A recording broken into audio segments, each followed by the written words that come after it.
zalimnya, betul, ketidakadilannya, betul, kebijakan-kebijakan yang menyengsarakan rakyat, itu yang kita lawan, itu yang kita perjuangkan, sehingga kita berkali-kali masuk penjara. Saudara-saudara, saya tanya ibu-ibu sekarang, sembako naik tidak? BBM naik enggak? Minyak goreng naik enggak? Kebutuhan pokok naik enggak? Enak, enak, itu yang kita perjuangkan. Makanya kalian para pemuda-pemudi Islam, kalian harus tegak berdiri, jangan pernah tunduk kepada kezaliman. Sampaikan kepada mereka, para pengkhianat-pengkhianat bangsa, sampaikan kepada mereka, para pejabat-pejabat yang mementingkan urusan partai dan politiknya, sehingga membiarkan rakyat kelaparan, susah, menderita. Sampaikan kepada pelacur-pelacur berdasi yang menjual aset-aset negara, mengorbankan bangsa dan rakyat demi kepentingan partai dan politiknya, bahwasanya kami para pemuda-pemudi Islam, kami akan tegak berdiri. Kami bersumpah demi Allah, selama darah kami masih merah, tulang kami masih putih, merah putih, maka selama itu kami akan tegak berdiri, berjuang untuk membela Indonesia. Tidak akan berhenti sampai mati, tidak akan mundur walaupun harus hancur, saudara-saudara.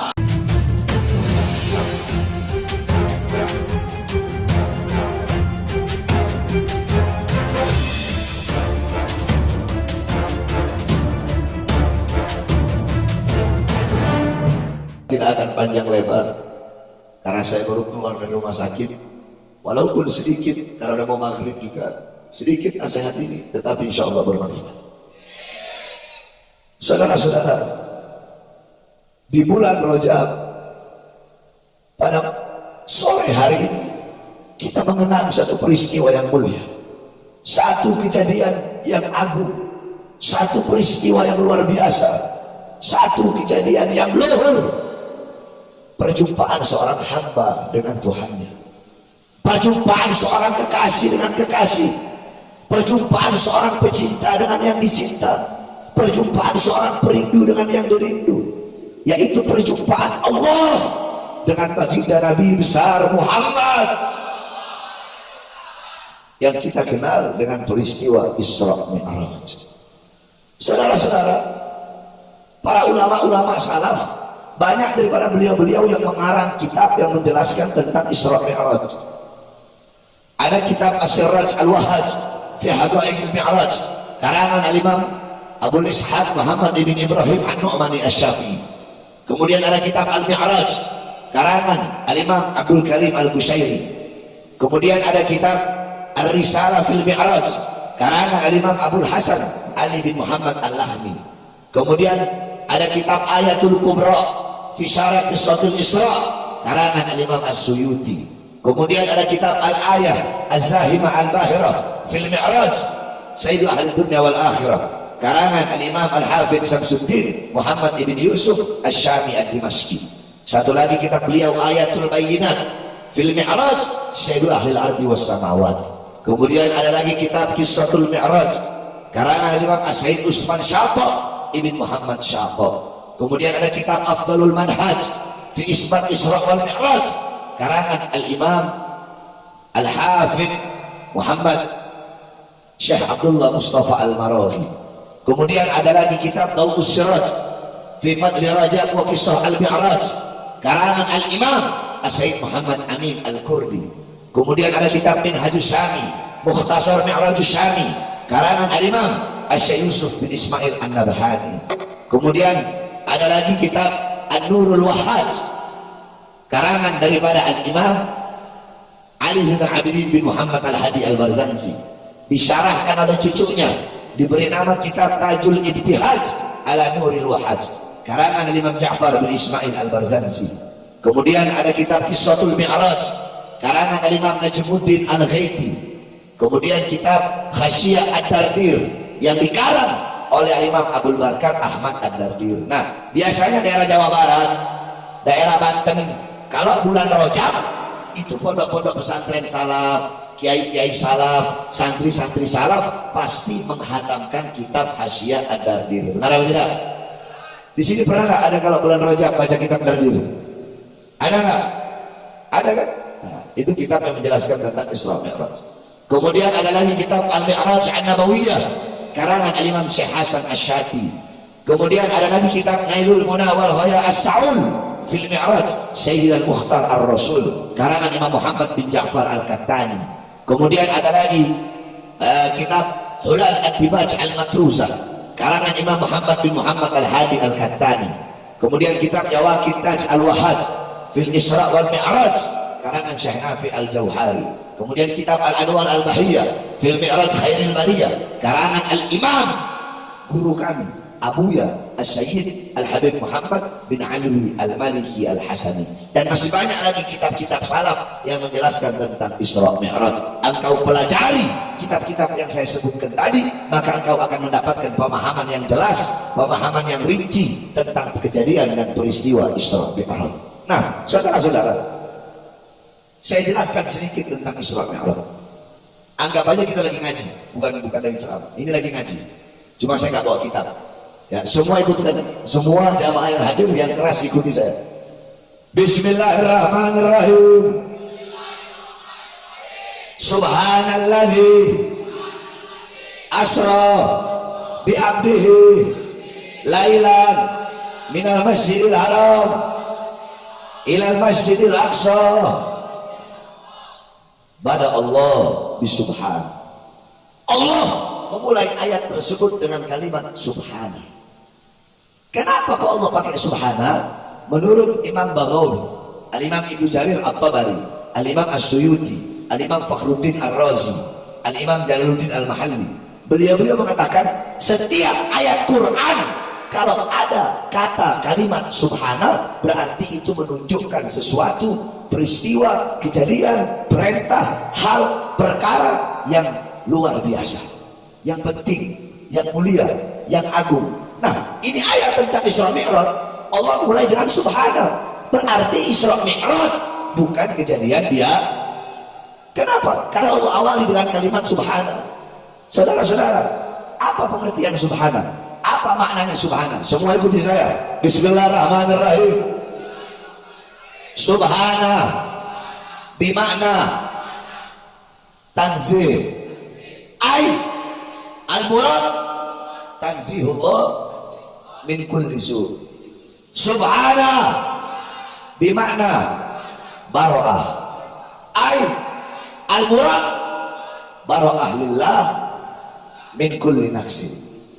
Subhana itu maknanya, pengertiannya adalah melepaskan Allah dari segala kekurangan, mensucikan Allah dari segala keburukan. Kenapa? Karena Isra Mi'raj kejadian yang gak masuk akal. Bagaimana mungkin perjalanan yang harusnya dilalui selama berbulan-bulan, perjalanan itu dilalui hanya sebagian daripada waktu malam? Masuk akal tidak? Masuk akal tidak? Nah, karena kejadian ini tidak masuk akal, makanya Allah mulai dengan subhana untuk menanamkan dalam hati kalian keyakinan, keimanan, kepercayaan bahwasanya tidak ada yang mustahil bagi Allah. Kalau Allah nggak sanggup, kalau Allah nggak mampu memperjalankan Nabi Muhammad, maka berarti Allah punya kekurangan. Sedangkan maha suci Allah dari segala kekurangan. Paham? Subhana, paham? Terus lanjut. Subhanalladzi asra, maha suci zat yang memperjalankan. Kalau ada yang mempermainkan, berarti ada yang dipermain. Kalau ada yang memakan, berarti ada yang dimakan. Jadi kalau ada fa'il, ada maf'ul bih, kan begitu. Nah, di sini asro, memperjalankan. Jawab yang keras. Yang memperjalankan siapa? Siapa? Siapa? Terus yang diperjalankan siapa? Siapa? Siapa? Berarti maknanya apa? Maknanya Isra Mi'raj bukan kemauan Nabi Muhammad, bukan keinginan Nabi Muhammad, karena Allah yang memperjalankan, bukan Nabi Muhammad yang jalan sendiri. Paham? Terus kenapa kok Allah memperjalankan Nabi Muhammad? Kenapa Allah ingin berjumpa dengan Nabi Muhammad? Dua alasan. Pertama, Allah rindu ingin berjumpa dan bertemu dengan baginda Nabi besar Muhammad. Yang kedua, pada tahun tersebut adalah Amul Hazan, tahun kesedihan bagi Nabi. Kenapa? Paman yang beliau cintai, Abu Talib, paman yang mengurus beliau, kafiluhu, yang mencintai beliau, yang menjaga beliau, yang mencintai beliau melebihi kecintaan kepada anak-anaknya, Abu Talib wafat di tahun tersebut. Sayyidatuna Khadijah istri yang beliau cintai, istri yang setia, istri yang mengorbankan nyawa, jiwa, harta, semua hartanya habis untuk perjuangan Islam. Seorang istri yang sampai-sampai berkata sebelum wafat, wahai suamiku, kalau nanti aku mati, engkau butuh uang, engkau butuh dana, engkau butuh dinar, butuh dirham untuk perjuangan Islam, sedangkan kau tak punya uang, maka gali kuburku, ambil tulang-tulangku, engkau jual untuk perjuangan Islam. Sayyidatuna Khadijah dan Abu Thalib wafat di tahun yang sama, sehingga tahun itu dinamakan tahun ke-9. Nah, Allah ingin menghibur Nabi Muhammad SAW, makanya Allah hibur dengan perjalanan Isra wal Mi'raj. Paham? Berarti Asra memperjalankan, berarti Allah yang memperjalankan Nabi Muhammad, bukan kemauan Nabi untuk berjalan sendiri. Paham ya? Subhanalladzi asra bi abdihi, abd, maha suci zat yang memperjalankan hambanya. Al-abd, hamba di sini adalah hamba yang utuh, dengan jasad, bil jasad waruh, dengan jasad dan juga ruh. Sebab kalau Nabi Muhammad Isra Mi'raj cuma ruhnya saja, maka ayatnya begini bunyinya, subhanalladzi asra bi ruhihi. Kalau Nabi Muhammad Isra Mi'raj jasad tambah ruh, ayatnya bunyinya subhanalladzi asra bi mayyitihi. Tapi karena di situ pakai abd, al-abd bermakna hamba yang utuh. Ya, ikuti saya, al-abd. Al-abd ra'a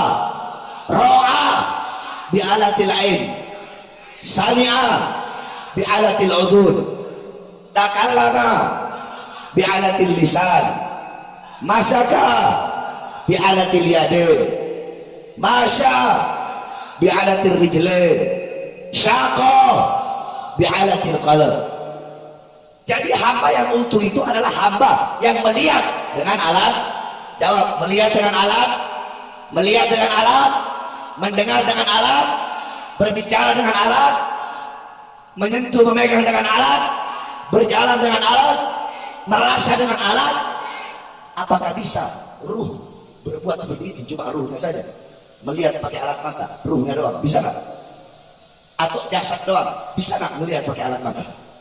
Berarti kalau melihat dengan alat mata, mendengar dengan alat telinga, berarti hamba yang dengan jasad dan juga ruh. Berarti Nabi Muhammad Isra Mi'raj dalam keadaan sadar, terjaga jasadnya, ruhnya berjumpa langsung dengan Allah Subhanahu wa taala. Faham? Faham? Subhanalladzi asra bi 'abdihi lailan. Nah, di sini ayo santri. Lailan. Lailan isim nakirah apa isim ma'rifat? Lailan isim nakirah apa isim ma'rifat? Nakirah. Tandanya apa? Alamatnya apa? Tanwin di akhir. Kalau isim ma'rifat tandanya alif lam. Al baitu, rumah itu. Nah, itu isim ma'rifat. Jadi kalau isim ma'rifat itu ketahuan, udah jelas al baitu, rumah itu. Oh, itu rumah warnanya biru. Yang punya rumah ini, rumahnya tingkat. Ketahuan. Tapi kalau isim nakirah, baitun, rumah. Rumah. Mana rumahnya? Punya siapa? Yang mana? Warna apa? Jadi nggak ketahuan, belum jelas, itu nakirah. Kalau makrifat udah jelas, udah ketahuan. Nah, di sini Allah pakai nakirah, lailan. Maknanya apa? Bimakna taklif fi muddatil Isra. Maknanya penyedikitan daripada waktu malam. Kalau Nabi pakai al-laila, berarti satu malam penuh. Kalau pakai al-lail, berarti Rasulullah Isra Mi'raj satu malam penuh. Di sini pakainya lailan, berarti belum ketahuan. Bisa jalan, bisa aja 1 detik, bisa 1 jam, bisa 2 jam, bisa 3 jam. Yang penting nggak sampai satu malam penuh. Faham? Minal masjidil haram minal masjidil aqsa. Dari tempat yang mulia ke tempat yang mulia, dari tempat yang baik ke tempat yang baik, dari tempat yang suci ke tempat yang suci. Sebagaimana dalam hadis kata Rasul, la tushaddur rihal illa ila thalatha masajid, masjidil hada, masjidil haram, masjidil aqsa. Tidak ada bepergian yang lebih utama selain pergi ke 3 masjid, Masjidil Haram, Masjid Nabawi, dan Masjid Aqsa. Nah, Nabi Muhammad beliau Isra dari yang tempat yang mulia ke tempat yang mulia, dari tempat yang agung ke tempat yang agung, sampai beliau Mi'raj berjumpa langsung dengan Allah. Untuk apa? Untuk menerima satu perintah yang mulia, untuk menerima perintah, satu perintah yang agung, satu perintah yang penting, perintah yang dimana ketika Allah memerintahkan perintah-perintah yang lain cukup melalui Quran. Contoh, ketika Allah perintahkan puasa cukup melalui Allah perintahkan haji cukup melalui Allah perintahkan sedekah cukup melalui. Tapi ketika Allah perintahkan perintah yang satu ini, perintah yang utama, perintah yang sangat penting, tidak cukup lewat Quran. Allah undang langsung Nabi Muhammad untuk menerima perintah tersebut. Apa itu? Sholat. Makanya sholat itu sangat penting, saudara-saudara. Coba saya tanya sama polisi. Pak polisi kalau mau nyuruh anak buahnya perintah yang biasa-biasa, cukup lewat WhatsApp kan? Tapi kalau mau suruh perintah yang penting, atensi, nggak mungkin lewat WhatsApp.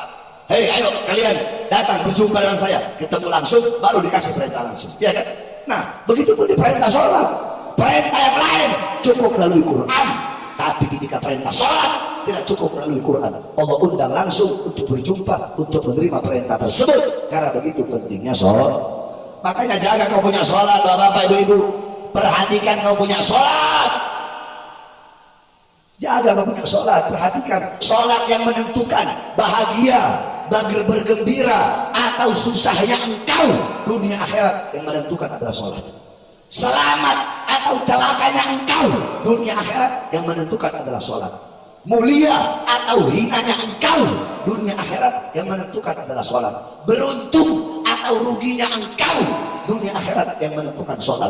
Yang menentukan engkau mati dalam keadaan baik atau dalam keadaan buruk, yang menentukan adalah sholat. Sholat menentukan engkau mati dalam keadaan husnul khatimah atau su'ul khatimah. Sholat menentukan engkau dalam kubur dikasih azab atau dikasih rahmat. Sholat yang menentukan engkau dibangkitkan dalam keadaan baik atau dalam keadaan buruk. Sholat yang menentukan di padang mahsyar engkau akan tenggelam dalam lautan keringat atau akan dinaungi dengan cahaya Allah. Itu semua yang menentukan adalah sholat. Sholat yang menentukan ketika melewati jembatan Shiratal Mustaqim, engkau akan selamat atau engkau akan celaka.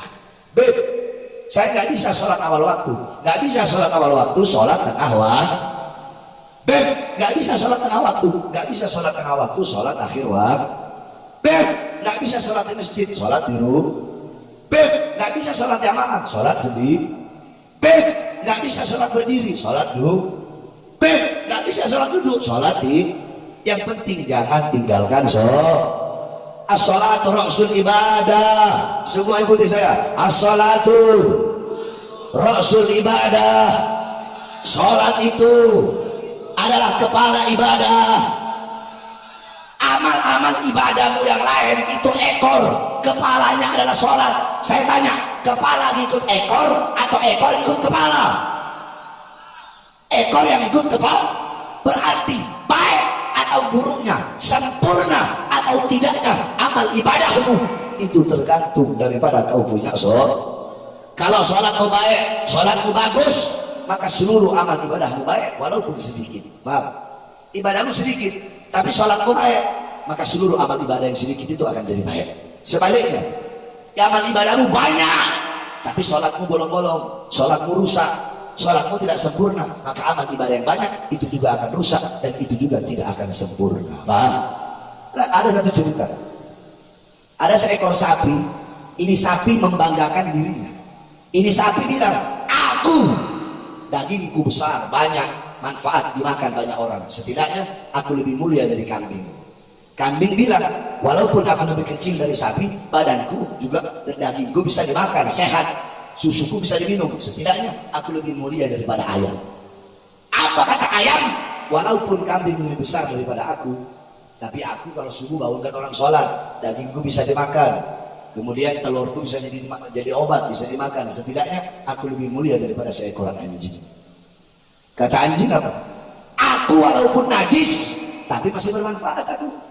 Aku masih bisa jaga rumah orang dari maling, dari pencuri, dari perampok, setidaknya aku lebih mulia daripada babi. Jadi sapi bilang sapi lebih mulia dari kambing. Kambing bilang kambing lebih mulia dari ayam, bilang ayam lebih mulia dari anjing, bilang anjing lebih mulia dari babi. Nah, apa kata babi? Babi bilang ana syarrud dabbah. Aku binatang yang paling buruk, binatang yang paling hina. Akan tetapi seburuk-buruknya aku, sehina-hinanya aku masih punya iman kepada Allah. Seburuk-buruknya aku, setidaknya kata babi, aku masih lebih mulia daripada orang yang meninggalkan sholat 5 waktu dengan sengaja. Jawab semua rame-rame, yang kompak, yang keras. Berarti kalau ada yang meninggalkan sholat 5 waktu dengan sengaja, siapa itu orang? Yang keras siapa? Siapa? Saya tanya, RT nggak sholat, RT apa? RT apa? RW nggak sholat, RW apa? Lurah nggak sholat, lurah apa? Kepala desa nggak sholat, kepala desa apa? Bupati nggak sholat, bupati apa? Camat nggak sholat, camat apa? Wali kota nggak sholat, wali kota apa? Gubernur nggak sholat, gubernur apa? Menteri nggak sholat, menteri apa? Presiden nggak sholat, presiden apa? Ustadz nggak sholat, ustadz apa? Polisi nggak sholat, polisi apa? Tentara nggak sholat, tentara apa? Kiai nggak sholat, kiai apa? Habib nggak sholat, habib apa? Pak Haji nggak sholat, Pak Haji apa? Santri nggak sholat, santri apa? Orang tua nggak sholat, orang tua apa? Anak nggak sholat, anak apa? Suami nggak sholat, suami apa? Istri nggak sholat, istri apa? Babi. Bukan babi, lebih babi dari babi. Betul? Kan babi bilang, aku lebih mulia dari orang yang meninggalkan sholat. Sapi bilang sapi lebih mulia dari kambing, bilang kambing lebih mulia dari ayam, bilang ayam lebih mulia dari anjing, bilang anjing lebih mulia dari babi, bilang babi lebih mulia dari orang yang meninggalkan sholat.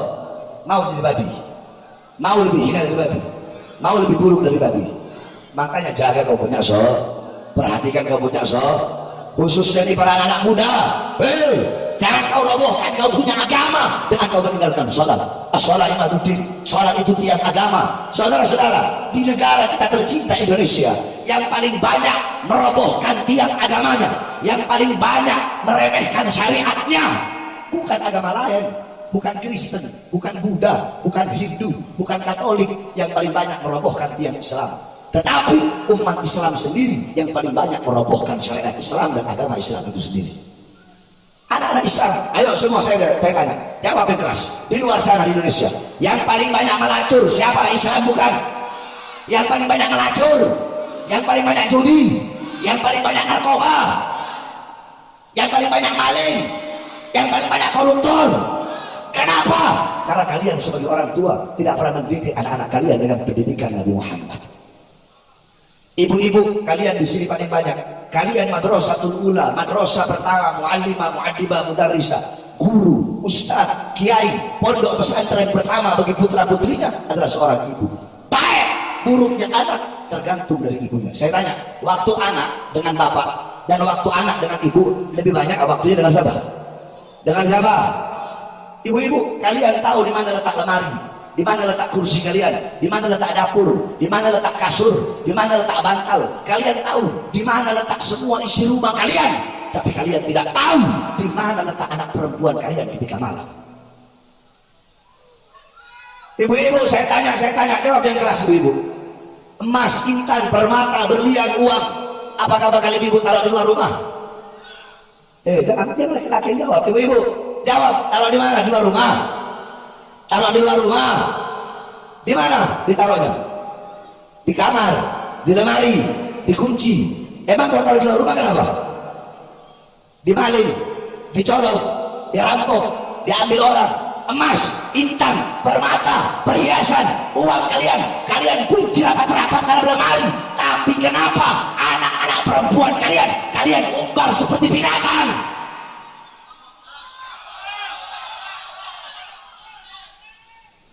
Tenang ibu-ibu, sekarang giliran bapak-bapaknya. Kalian bapak-bapak, pagi, siang, sore, malam cari uang, cari nafkah untuk ngasih makan siapa? Untuk ngasih makan siapa? Anak saya tanya, curut, tahu curut? Curut dia nyari makan nggak buat anak istrinya? Nyari makan nggak? Lebih mana dulu bangunnya? Kalian atau curut yang lebih dulu bangun cari makan buat anak? Hah? Curut.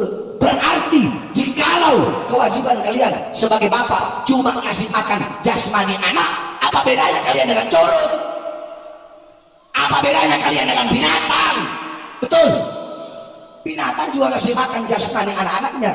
Ada yang lebih penting, ada yang lebih kalian utamakan, ada yang lebih kalian dahulukan. Apa? Memberi makan jiwa dan hati anak-anak kalian. Apa makanan jiwa? Apa makanan hati dan ilmu?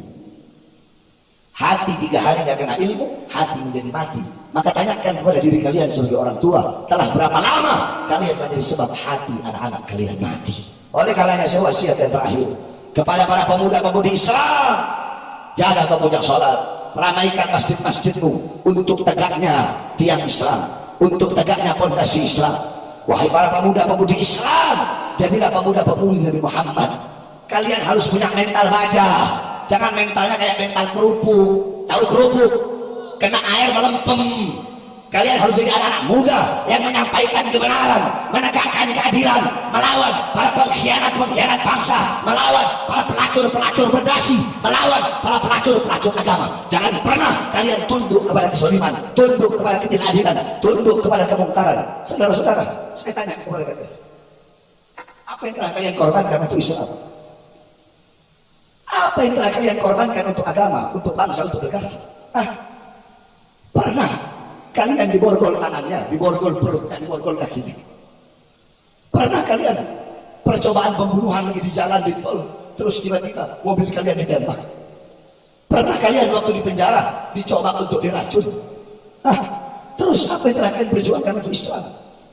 Apa yang telah kalian perjuangkan untuk agama?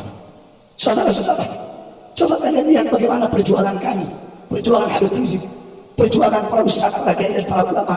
Habib Rizik, beliau di masa tua organisasinya dibubarkan, 6 laskarnya, 6 muridnya, 6 pengawalnya wafat, saudara-saudara, dibantai, ditembak, dibunuh. Putri-putri beliau pergi hijrah ke Mekah, hijrah terasing dari tanah airnya sendiri. Di masa tua beliau masuk ke penjara. Saya 9 kali masuk penjara. 2009 saya masuk kasus kota, 2010 saya masuk kasus Mbah Priuk, 2011 saya masuk kasus Ahmadiyah, 2012 saya masuk kasus Demos, 2018 saya masuk kasus Habib Palsu, 2020 saya masuk, baru keluar 2 hari saudara-saudara sudah ditangkap lagi, dibawa ke Nusa Kambangan. Baru 2 hari bebas, baru 2 hari. Di Nusa Kambangan diborgol tangan saya, diborgol perut saya, diborgol kaki saya. Dari borgol tangan nyambung ke perut, borgol perut nyambung ke kaki. Cukup sampai di situ? Tidak. 2021 saya bebas. Belum sampai 1 bulan bebas, udah ditahan lagi. Kenapa? Karena ceramah saya yang membela 6 laskar yang wafat. Baru keluar sekitar 5 bulan lalu. Makanya saya tanya, apa yang sudah kalian korbankan untuk agama ini, untuk bangsa, untuk rakyat? Saudara-saudara, kami keluar masuk penjara. Saya tanya, saya Habib Rizik, Habib Hanif, para ulama-ulama yang di penjara, saya tanya, apakah kami penjahat? Penjahat, penjahat, biadab, bangsat, perampok, bandar narkoba, bandar judi? Apakah kami menjual aset negara, nyolong uang rakyat? Terus kenapa Habib Rizik, kami, saya berkali-kali dicoba untuk dibunuh, saudara-saudara, berkali-kali percobaan pembunuhan, diracun, dipenjara, berkali-kali ingin dibunuh. Kenapa? Karena di dalam tubuh kami mengalir darah Rasulullah, di dalam tubuh kami mengalir darah-darah perjuangan, darah-darah keberanian. Karena kami tidak bisa dibeli oleh siapapun, kami tidak bisa dibeli, kami tidak bisa dibayar, karena kami yang akan berada di barisan paling depan selama tanah Indonesia tidak pernah kosong dari kami, para anak cucu Rasulullah yang berjuang. Maka selama itu kami akan berada di barisan paling depan, rela hancur, rela binasa demi bangsa dan rakyat Indonesia. Saudara-saudara, saya bebas siang, malam saya ceramah, besok ditahan. Katanya ceramah saya provokasi, ceramah saya meresahkan. Pertanyaannya, apa isi ceramah saya? Saya kasih tahu kepada kalian, masyarakat awam. Saya ceramah waktu itu awal-awal corona. Saya bilang gini, hei presiden, hei pejabat, hei pemerintah, kenapa rakyat dan masyarakat kalian kurung dalam rumah, sedangkan tidak kalian berikan kebutuhan-kebutuhan pokoknya? Itu dibilang meresahkan. Yang goblok saya atau mereka? Saya tanya, itu meresahkan tidak? Meresahkan tidak? Itu provokasi apa membela? Provokasi apa membela? Masyarakat awam aja tahu mana benar mana salah. Itu yang pertama. Yang kedua, Saya bilang, wahai pejabat, wahai pemerintah, mal-mal milik asing, perusahaan-perusahaan asing di masa pandemi corona tetap buka, tapi warung-warung kecil, toko-toko kecil milik rakyat, milik pribumi, kenapa kalian paksa untuk tutup? Itu dibilang meresahkan, itu dibilang provokasi. Saya tanya, itu meresahkan apa membela? Meresahkan apa membela? Provokasi bukan? Provokasi bukan? Provokasi atau pembelaan? Provokasi atau pembelaan? Yang ketiga saya sampaikan, wahai para pejabat, berapa banyak pengangguran di Indonesia, anak-anak muda yang nggak punya kerjaan di masa corona ini, yang miskin tambah miskin, tetapi tenaga kerja terus kalian kirim dari Cina di Morowali, Sulawesi, sedangkan masih banyak pengangguran di Indonesia. Itu provokasi apa pembelaan? Meresahkan itu, meresahkan. Terus yang gila ini saya apa mereka? Gara-gara itu saya ditahan lagi, udah gitu dibawa ke Nusa Kambangan, saudara-saudara. Oleh karena saya sampaikan, saudara-saudara, saya Bahar bin Ali bin Smith, saya tanya, ceramah saya seperti tadi dianggap meresahkan, dianggap provokasi. Apakah saya bela diri saya sendiri, keluarga saya, murid saya, kelompok saya, atau rakyat? Siapa yang saya bela? Siapa yang saya bela? Siapa yang saya bela? Yang saya bela rakyat yang susah, rakyat yang kelaparan, rakyat yang menderita, rakyat yang ditipu. Sehingga bagi saya, demi Allah, tidak ada kata kapok, tidak ada kata lelah, tidak ada kata capek. Demi bangsa, demi NKRI, demi Pancasila, demi Merah Putih, jangankan hanya di penjara, nyawa saya, jiwa saya, darah saya murah harganya untuk tumpah, saudara. Allahu Akbar, Allahu Akbar. Indonesia merdeka, merdeka. Saya bilang NKRI, jawab harga mati. NKRI, NKRI, NKRI. Oleh karenanya saudara-saudara sekalian yang dimuliakan oleh Allah, khususnya para pemuda-pemudi, jangan pernah tunduk kepada kezaliman. Saya tanya, pernah nggak saya nyuruh hancurkan istana? Pernah nggak? Pernah nggak saya bilang bunuh polisi? Pernah nggak? Pernah nggak saya bilang ayo kita turunkan pemerintah? Pernah nggak? Karena dalam akidah kita harus awal hukumnya haram.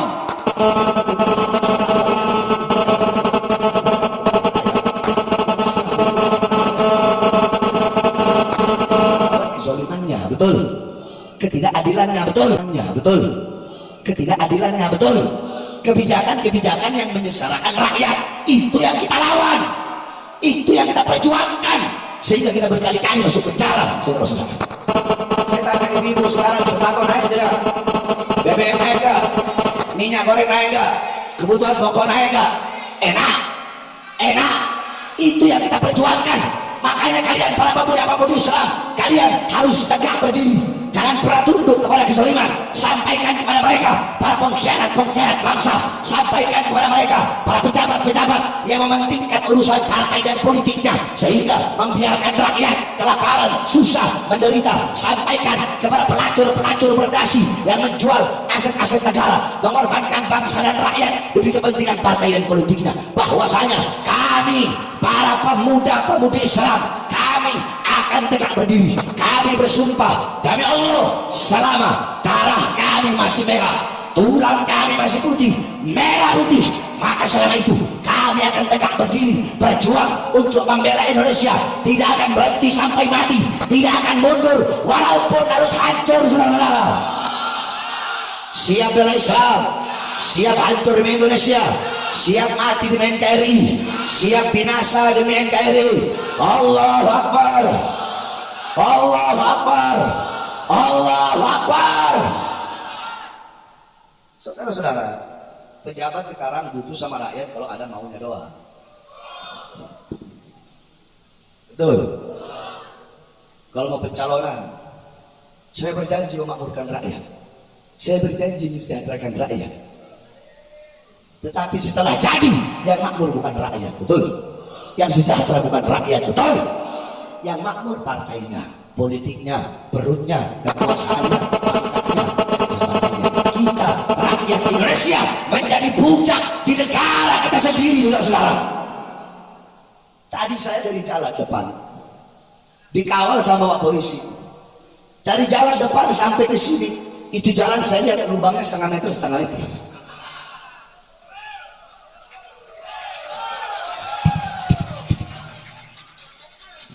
Ingin saya sampaikan pada sore hari ini, mulai dari RT-nya di sini, RW-nya, lurahnya, camatnya, bupatinya, weh, kalian itu dipilih oleh rakyat, dipilih oleh masyarakat, kalian harus amanat. Semua masyarakat jawab, mereka wajib nggak bangun itu jalan? Wajib nggak? Wajib nggak? Kalau mereka yang bagian jalan itu dari RT RW lurah camat bupati, kalau mereka nggak bangun jalan rusak di depan yang tiap hari dilewati warga, tiap hari dilewati masyarakat, lawan apa biarkan? Lawan apa biarkan? Lawan apa biarkan?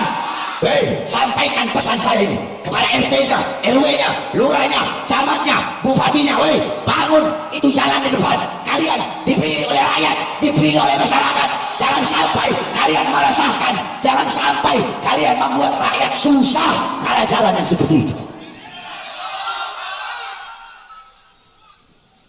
Sebab udah banyak saya ceramah, ada yang lebih parah dari ini, tapi setelah saya sampaikan pesan saya langsung dibangun. Insya Allah besok langsung dibangun. Sayyidina Umar ibn Khattab ketika jadi pemimpin, apa kata beliau? Celakalah Umar apabila ada seekor keledai jatuh karena satu buah batu. Itu ada berapa ribu batu di situ. Betul. Jadi pejabat pemerintah wajib nggak bangun itu jalan? Wajib nggak?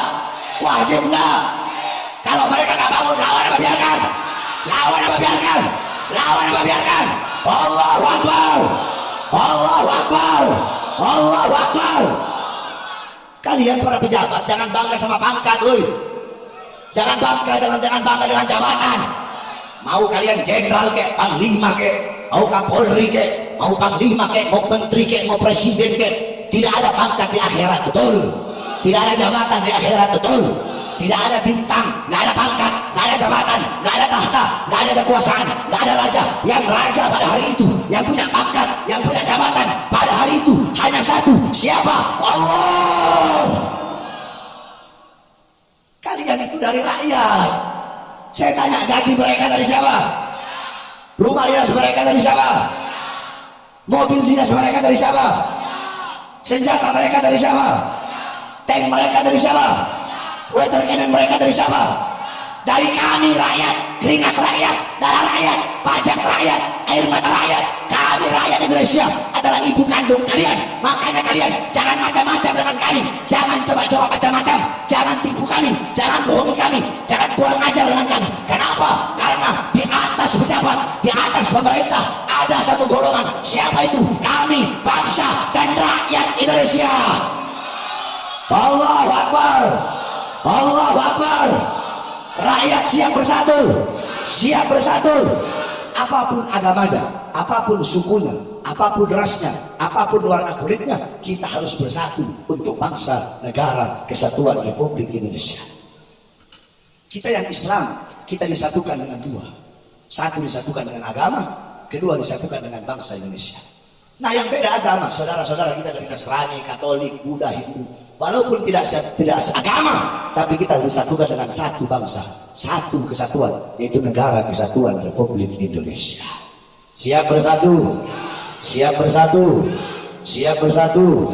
Amin, amin ya rabbal alamin. Mudah-mudahan jadi pejabat yang baik, amanah. Ingat ya, camat bupati langsung bangun ke jalan tuh. Kalau nggak dibangun, saya yang sampaikan langsung nanti ke pusat. Saya bakal sampaikan ke pusat. Itu jalan dipakai sama rakyat, dipakai sama masyarakat. Kalian kan dipilih sebagai masyarakat dan anggota-anggota dewan juga. Kalian wakil rakyat. Jangan anggota dewan kerjanya cuma tidur aja kalian. Urusi jalan itu, betul? Mudah-mudahan cepat kebangun, insyaallah. Amin, amin, ya rabbal alamin. Terakhir.